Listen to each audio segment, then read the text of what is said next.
एक नंबर श्लोक। किम पुरुषे वर्षे भगवंत मादि पुरुषम लक्षणाग्रजम सीताभिरामम रामम तच्चरण सन्निकर्षाभिरत परम भागवत हनुमान सह किम पुरुषई रविरत भक्ति रूपास्ते रूपास्ते। श्री शुक उवाच किम पुरुषे वर्षे भगवंत मादि पुरुषम लक्षणाग्रजम सीताभिरामम रामम तच्चरण सन्निकर्षाभिरत परम भागवत हनुमान सह किम पुरुषई रविरत भक्ति रूपास्ते। श्रील सुखदेव गोस्वामी बोलें, हे राजन माने परीक्षित महाराज, किम पुरुष वर्षे हनुमान सर्वदा सेई वर्षवासी गण सह लक्षणाग्रज एवं सीतापति रामचंद्रेर प्रेममय सेवाय युक्त। तो आमादेर जे जम्बूद्वीपेर 9टी वर्ष सप्तद्वीप ब्रह्मांडे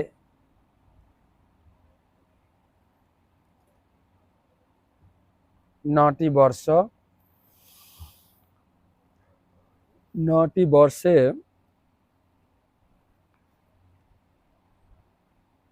ना ब्रह्मांडे 7टी वर्ष जम्बूद्वीप शालमली प्लक्क कुशद्वीप क्रंच शाक पुष्कर ता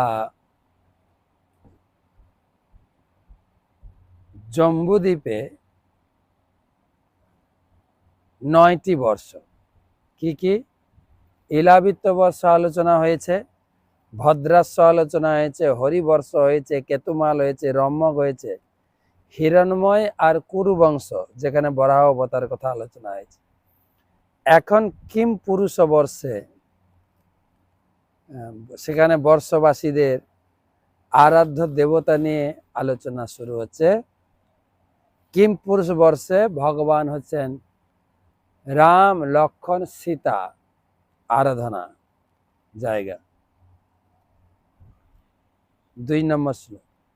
आष्टि शेषेन सह गंधर्वै रनुगीयमाणं परम कल्याणी भृगु भगवत कथा समुपसृणति स्वयं चेदम गायति।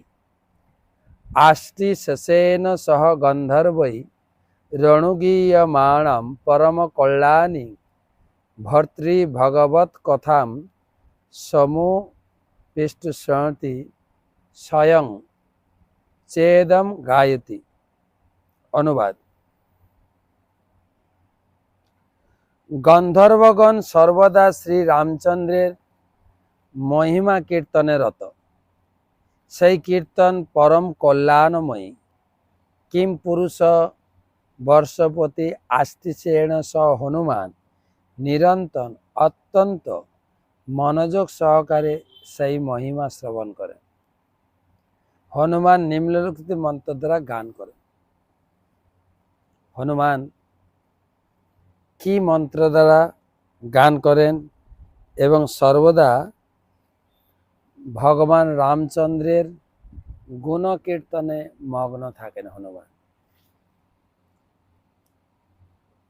वासुदेवादि रूपाणाम अवताराः प्रकीर्तिता विष्णु धर्मांतरे राम लक्षणाद्या क्रमादमि पद्मे तु राम भगवान नारायण इतिरित शेष चक्रंच शंखंच क्रमात् सुलक्षणादयो मध्य देश स्थिता योध्यापुरे हर्ष वसति स्मिता महावैकुंठ लोके राघवेंद्र कीर्तिता।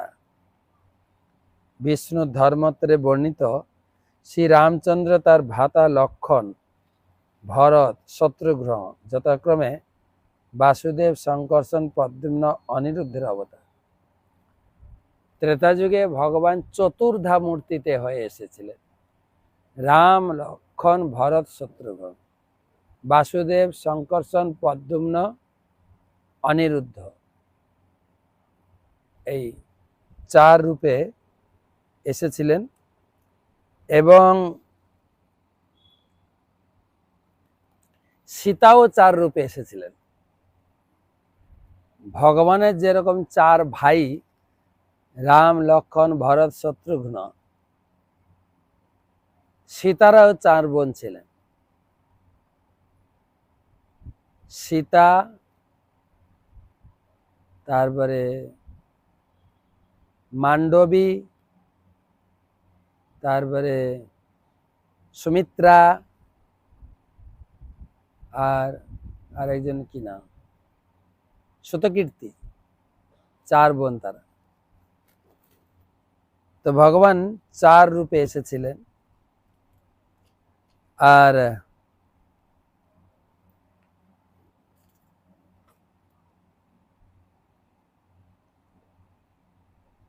প্রভুপাদ সেটাই তাৎপর্য লিখেছেন, কোন কল্পে শ্রী রামচন্দ্র তার ভ্রাতারা বাসুদেব শঙ্কর্ষণ প্রদ্যুম্ন অনিরুদ্ধের অবতার রূপে তারা জগতে লীলা করেছেন। কি মন্ত্র দিয়ে পূজা করতেন? কি মন্ত্র?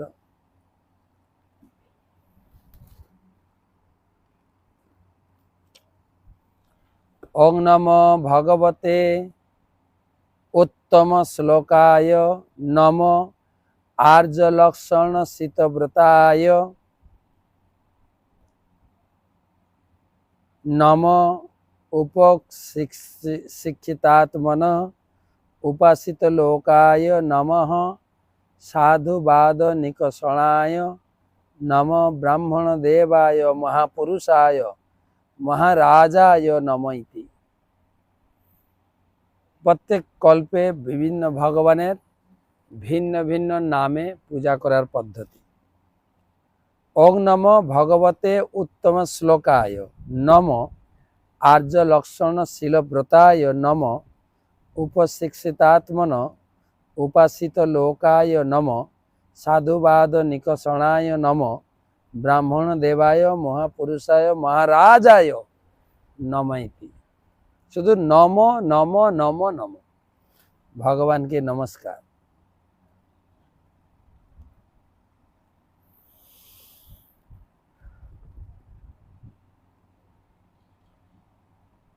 অনেক বড় অনুবাদ। আমি আপনার প্রসন্নতা বিধানের জন্য প্রণব মন্ত্র জপ করি।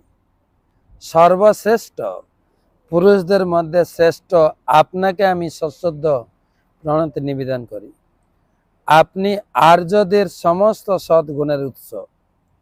আপনার চরিত্র ও আচরণ সর্বদা অবিচল এবং আপনার ইন্দ্রিয় ও চিত্ত সর্বদা সংযত। একজন সাধারণ মানুষের মতো আচরণ করে আপনি আপনার আদর্শ চরিত্র প্রদর্শন করে সকলকে শিক্ষা দেন কিভাবে আচরণ করা কর্তব্য। নিকষ পাথরে কেবল স্বর্ণের গুণের পরীক্ষা হয়, কিন্তু আপনি এমনই পরশমণি যাতে সমস্ত উত্তম গুণের পরীক্ষা হয়। আপনি ভক্তাগ্রগণ্য ব্রাহ্মণদের দ্বারা উপাসিত।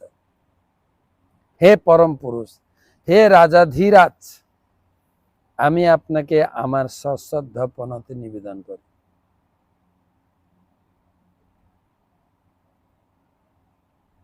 আপনি পরশমণি, আপনি রাজাধিরাজ, আপনি সদ্গুণের সমস্ত সদ্গুণের উৎস। ভগবানকে যখন প্রণাম করা হয়, প্রণাম মন্ত্রেই তার সমস্ত গুণাবলী দেওয়া থাকে। যেরকম প্রভুপাদের ক্ষেত্রে আমরা প্রণাম মন্ত্র দেখি, নম ওং বিষ্ণু পাদায় কৃষ্ণ পৃষ্ঠায়, তিনি কৃষ্ণ কৃপা প্রাপ্ত, ভূতলে শ্রীমতে ভক্তি বেদান্ত স্বামী ইত্যাদি। আমি সেই কৃষ্ণ কৃপা সে মূর্তি, কৃষ্ণের আশীর্বাদ পুষ্ট শ্রীমদ ভক্তি ভক্তি বেদান্ত স্বামী প্রভুপাদের চরণে প্রণাম জানাই। তিনি আর কি করেছেন? নমস্তে সরস্বতী দেব, তিনি সরস্বতী, ভক্তি সিদ্ধান্ত সরস্বতী ঠাকুরের কৃপা প্রাপ্ত। নমস্তে সরস্বতী দেবে গৌরবাণী প্রচারিণে, তিনি গৌরাঙ্গ মহাপ্রভুর বাণী প্রচার করেছেন সারা বিশ্বে। নির্বিশেষ শূন্যবাদী, নির্বিশেষবাদী আর শূন্যবাদী, মায়াবাদী আর বুদ্ধিজম মানে বুদ্ধিস্ট, এই দুটোকে নিরসন করেছেন। নির্বিশেষ শূন্যবাদী, পাশ্চাত্য দেশ তারেন, তিনি পাশ্চাত্য দেশকে তারণ করেছেন। যেরকম গৌরাঙ্গ মহাপ্রভু প্রণাম। নমো মহাবদান্নায় কৃষ্ণ প্রেম প্রদায়তে, আমি মহাবদান্য অবতার ভগবান চৈতন্য মহাপ্রভুর চরণে প্রণতি নিবেদন করি। তিনি কি দান দিয়ে গেছেন জগতে? কৃষ্ণ প্রেম প্রদায়তে, কৃষ্ণ প্রেম দান করেছেন। তিনি কৃষ্ণ, কৃষ্ণায়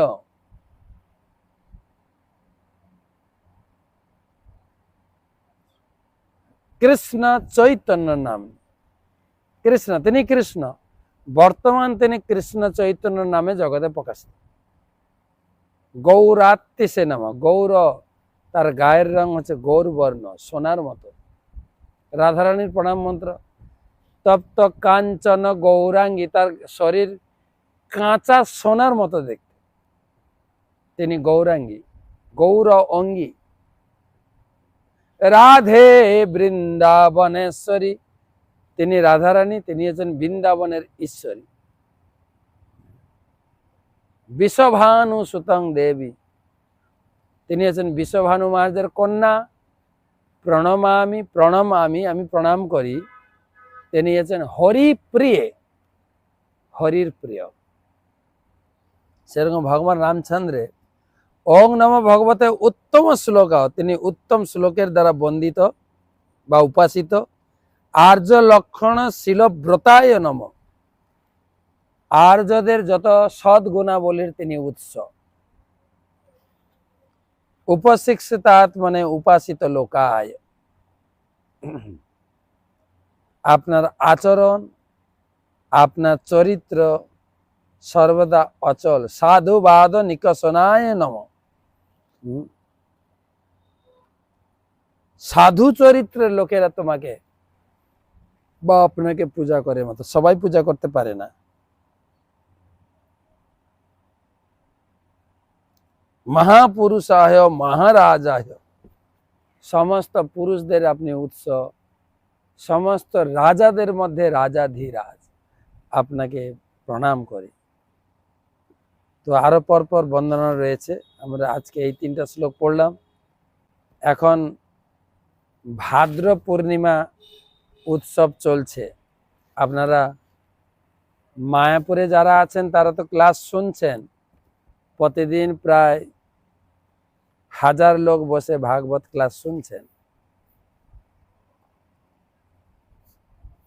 যারা আপনারা আসতে পারেননি, সকাল 7:30টায় ভারতীয় টাইম, বিকাল 4:30টায় আমি গ্রুপে আমাদের ক্লাস শেয়ার করা হচ্ছে।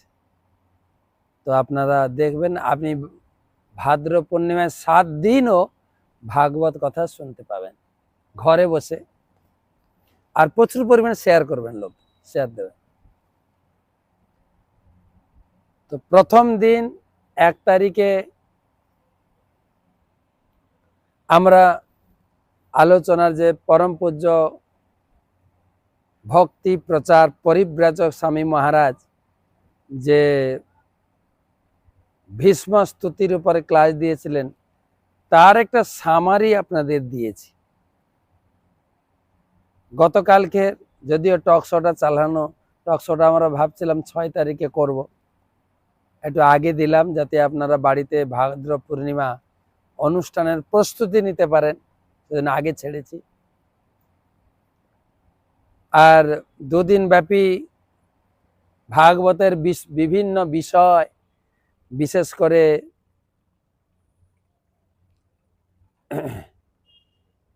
করে আলোচনা হচ্ছে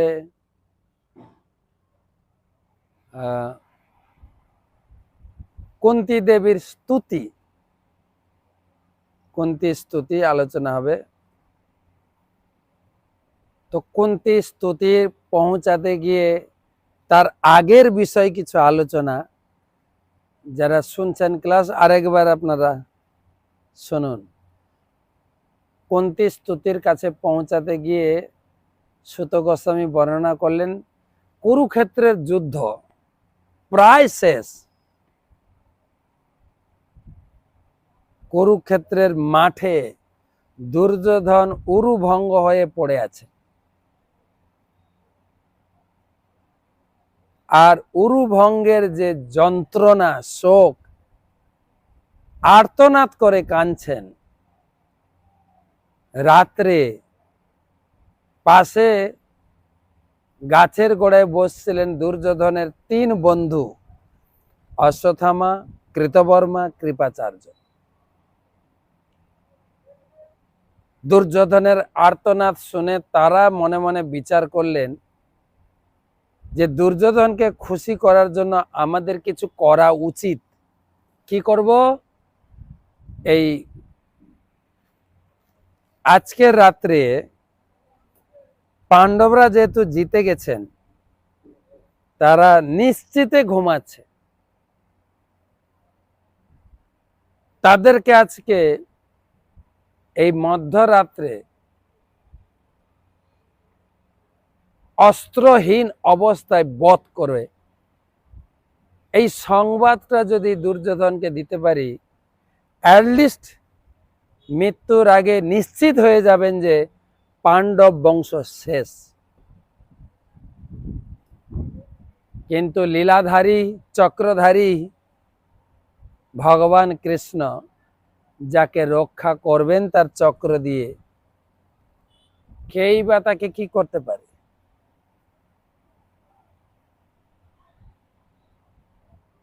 ভগবান আগে থেকে বুঝতে পেরে তিনি পঞ্চ পাণ্ডবকে পঞ্চ পাণ্ডবের শিবিরে ঘুমাতে দেননি, ঘর থেকে বের করে দিলেন যে একই শিবিরে ডেলি ঘুমাচ্ছ, আজকে একটু অন্য জায়গায় ঘুমাও। অশ্বত্থামা অন্ধকারে ধীর পদক্ষেপে পাণ্ডবের শিবিরে ঢুকে 5টা মাথা কেটে নিয়ে এসে দুর্যোধনকে উপহার দিলেন। সখা,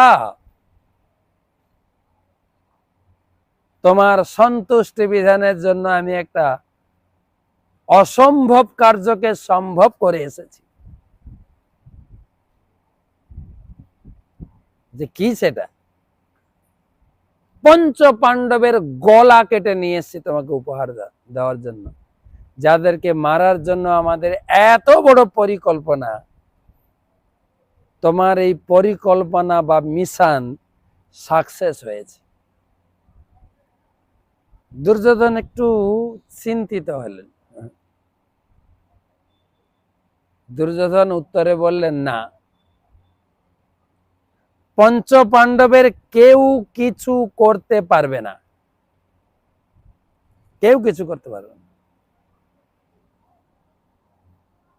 যেখানে কৃষ্ণ রয়েছেন, পাণ্ডব প্রাণ কৃষ্ণ আছেন, সেখানে পাণ্ডবদের কেউ কিছু করতে পারেন, কেউ কিছু করতে পারে। আমার মনে হয় অন্য কাউকে তোমরা বধ করেছ। কেন? দুর্যোধন হাড়ে হাড়ে উপলব্ধি করেছেন, জীবনের শুরু থেকেই কুরুক্ষেত্রের ময়দানের শেষ প্রান্তে দুর্যোধন পঞ্চ পাণ্ডবদের হয়রানি, পঞ্চ পাণ্ডবদের বধের জন্য বহু প্রকার যোজনা করেও তিনি পাণ্ডবদের কিছু করতে পারেননি।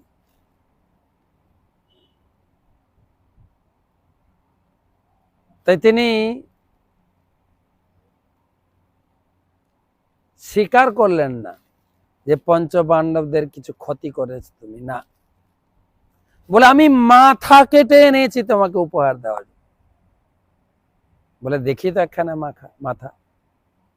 যেই একটা মাথা নিয়ে চাপ দিয়েছেন না দু হাত দিয়ে, মাথাটা একদম কাঁচের টুকরার মতো গুঁড়ো হয়ে পড়ে গেল নিচে।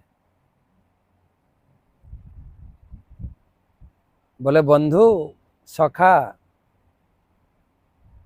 এটা তো পঞ্চপাণ্ডবের মাথা নয়, কেননা যুদ্ধক্ষেত্রে ভীম গদা নিয়ে কতবার যে কি বলে দুর্যোধন ভীমের মাথায় মেরেছেন, ভীমের গায়ে মেরেছেন, ভীমের কিছুই হয় নাই, গায়ে যেন লোহার মতো ঠকরাতে লাগে।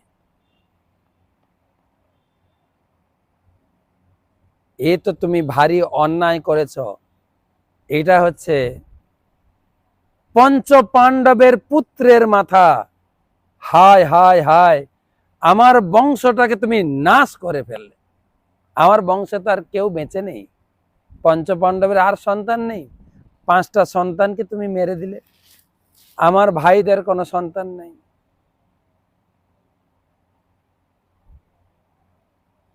এ তুমি কি করলে? আমি অভিশাপ দিচ্ছি তোমাকে, তোমার বংশ এইভাবে নাশ হবে। দুর্যোধন অভিশাপ দিয়ে প্রাণ ত্যাগ করলেন। অশ্বত্থামা গিয়েছিলেন খুশি করতে, আর নিয়ে এলেন অভিশাপ।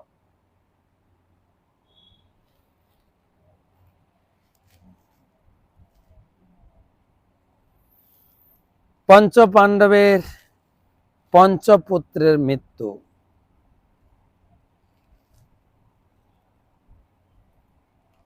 আর সেই যে দ্রৌপদীর পুত্র শোকের আর্তনাদ, সে ভাষায় প্রকাশ করা যায় না।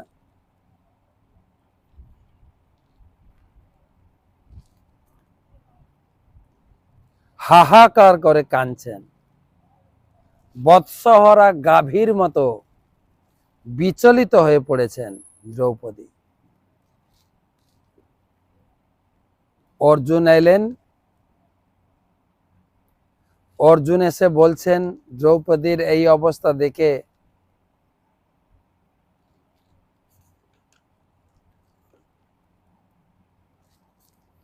দ্রৌপদীকে শান্ত করলেন।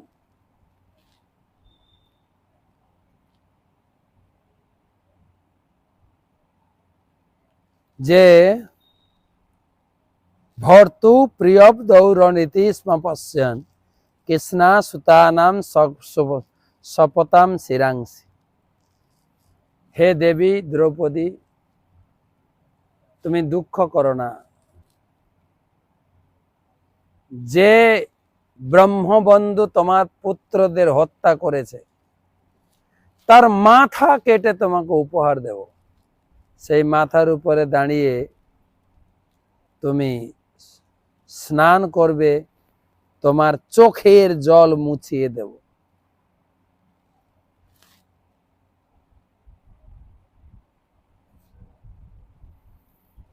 বলতে বলতে তিনি ড্রাইভারকে অর্ডার দিলেন, ড্রাইভার রথ সাজাও। ভগবান কৃষ্ণ রথ নিয়ে এলেন, রথে চড়ে অর্জুন ছুটলেন অশ্বত্থামাকে ধরার জন্য। অশ্বত্থামা তীব্র গতিতে প্রাণ বাঁচানোর ভয়ে দৌড়াচ্ছে, আর পিছনে তেজ গতিতে ভগবানের রথ ধেয়ে আসছে অশ্বত্থামার দিকে।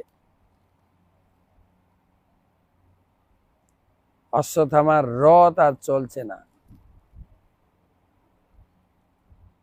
নিজেকে মৃত্যুর উপক্রম দেখে সে একটা ব্রহ্মাস্ত্র ছেড়েছে। যে ব্রহ্মাস্ত্র বিশাল অগ্নিপিণ্ড হয়ে ধেয়ে আসছে অর্জুনকে বধ করার জন্য। অর্জুন ভগবানকে জিজ্ঞাসা করলেন, হে কৃষ্ণ, এই জ্বলন্ত অগ্নিপিণ্ড কৃষ্ণ কৃষ্ণ মহাবাও ভক্ত নাম অভয়ঙ্কর তমেক দজ্জমানানাম অপবর্গ সে সংস্থিতে। হে অভয়দাতা কৃষ্ণ পরমেশ্বর ভগবান, এ জ্বলন্ত অগ্নিপিণ্ডের পিছনে কি রহস্য? ভগবান বললেন, গুরুপুত্র অশ্বত্থামা প্রাণ ভয়ে সে ব্রহ্মাস্ত্র ছেড়েছে, তুমি আরেকটা ব্রহ্মাস্ত্র দিয়ে এই ব্রহ্মাস্ত্রকে নিস্তেজ করে দাও।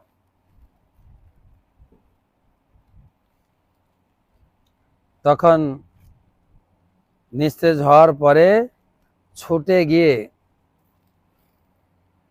অশ্বত্থামাকে ধরে ফেললেন এবং রজ্জু দড়ি দিয়ে তাকে বাঁধতে শুরু করেছে। তখন ভগবান তার ধৈর্যের পরীক্ষা নিলেন।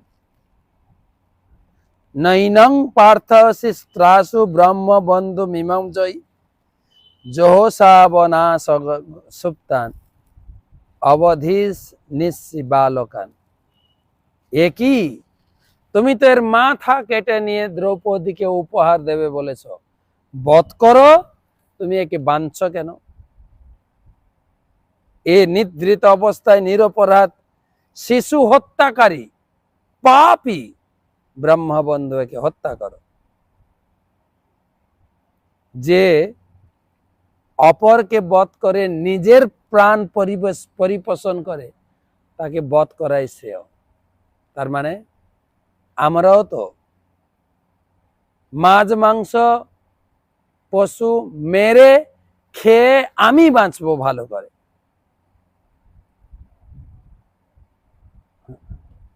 ভগবান কৃষ্ণের মধ্যে তাকেই মেরে দেওয়াটা ভালো।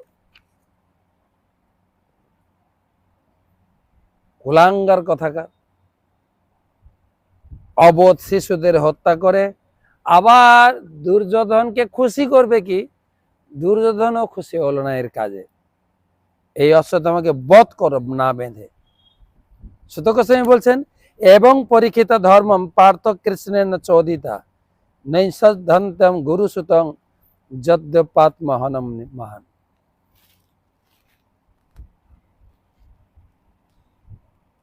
ভগবান কৃষ্ণ অর্জুনের ধর্মের পরীক্ষা নিচ্ছিলেন।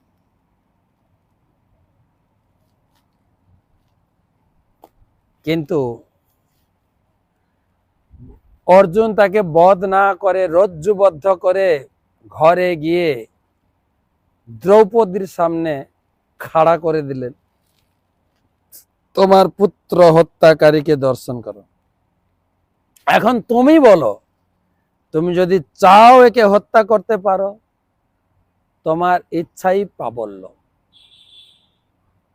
এবারে শুনুন দ্রৌপদীর লেকচার। ভাগবতের প্রথম নারীর স্থান দিয়েছেন ব্যাসদেব। তার কি যোগ্যতা ছিল? মহান যোগ্যতা। তথা হৃতম পশুবৎপাশবদ্ধ মমাম মুখম কর্ম যুগুপ্সিতেন নিরীক্ষ কৃষ্ণাপ কৃতম গুরুসুতম বাম স্বভাব কৃপয়া ননামচ। পুত্র হন্তা সেই অশ্বত্থামার সামনে দাঁড়িয়ে আর দ্রৌপদীর চিত্ত পুত্র শোকে শোকাতুরা।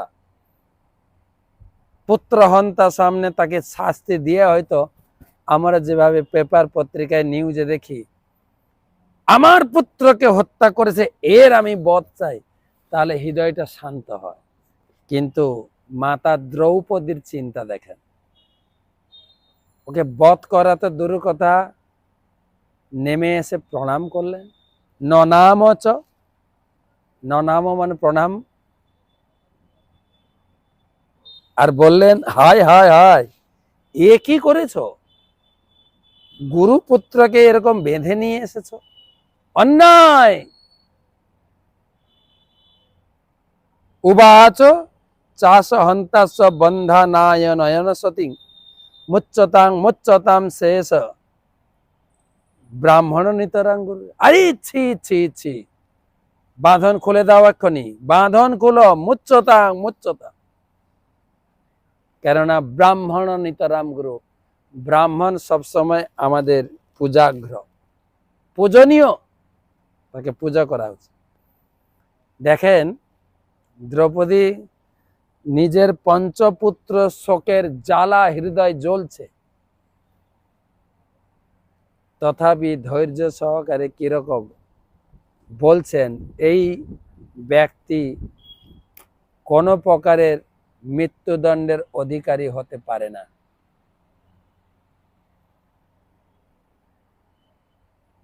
হতে পারে না।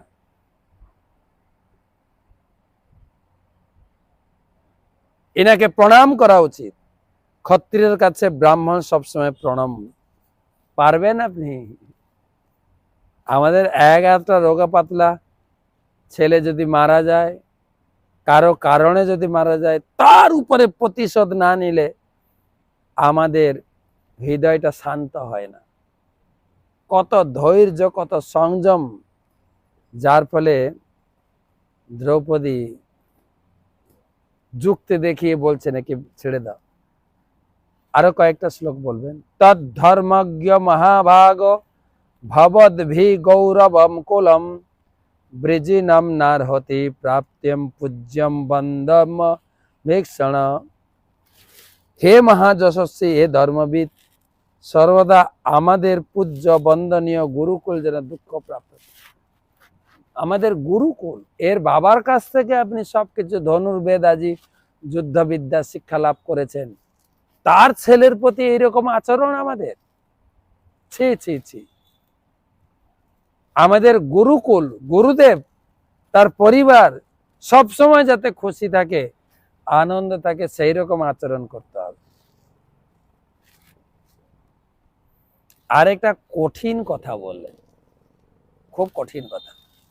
মারোদিদাস্য জননী গৌতমী পতি দেবতা যথা রমিত বৎসার্তা রোদ মিশ্র মুখী মোহ। কি বলবো,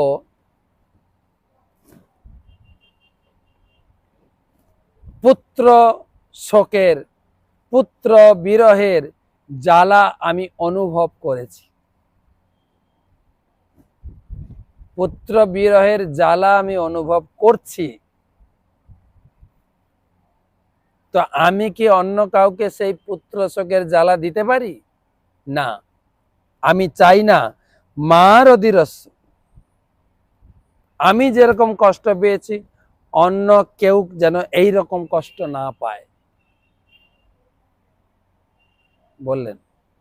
তাই এই যদি মারা যায়, এর মা কৃপি অত্যন্ত দুঃখ পাবেন, তাই আমি সেটা হতে দেব না। জয়ী কপিতম ব্রহ্মকুলম রাজন্যই রাজিতাত্মভি তৎকুলম প্রদহতাসু সানুবন্ধ সুচার্পিত। অসংযতমনা যে সমস্ত ক্ষত্রিয় ব্রাহ্মণদের কোধ জন্মায়, তাদের পরিবার পুরো নষ্ট হয়ে যায়। তোমার একটু ভয় নেই?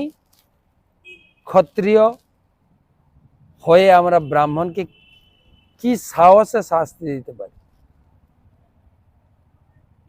বিরাট লেকচার, ছেড়ে দাও ছেড়ে দাও প্লিজ। তার প্রতি আমাদের সম্মান প্রদর্শন করা উচিত। আমরা কৃতজ্ঞ সেই পরিবারের প্রতি, সেই পরিবারের কাছ থেকে যুদ্ধবিদ্যা শিখে তুমি এত বড় হয়েছে। যখন এরকম লেকচার দিলেন দ্রৌপদী, শোকের ভিতরেও লেকচার। যুধিষ্ঠির মহারাজ স্বীকার করলেন, দ্রৌপদী যা বলছেন আমিও একমত। নকুল, সহদেব, অর্জুন, যত মহিলা আর পুরুষ ছিল সব স্বীকার। ভীম মানলেন না, একজন স্বীকার করলেন। ছেড়ে দাও। নিদ্রিত অবস্থায়, অসহায় অবস্থায় যে বালকদের হত্যা করেছে, সেই ব্রহ্মবন্ধুর একমাত্র শাস্তি হচ্ছে মৃত্যু। ভগবান শ্রীকৃষ্ণ আগে দ্রৌপদীর কথা রাজি হয়ে গেল, এখন আবার যখন ভীম বলছেন, তাহলে ভীম যা বলছে আমিও তাই সেটা একমত।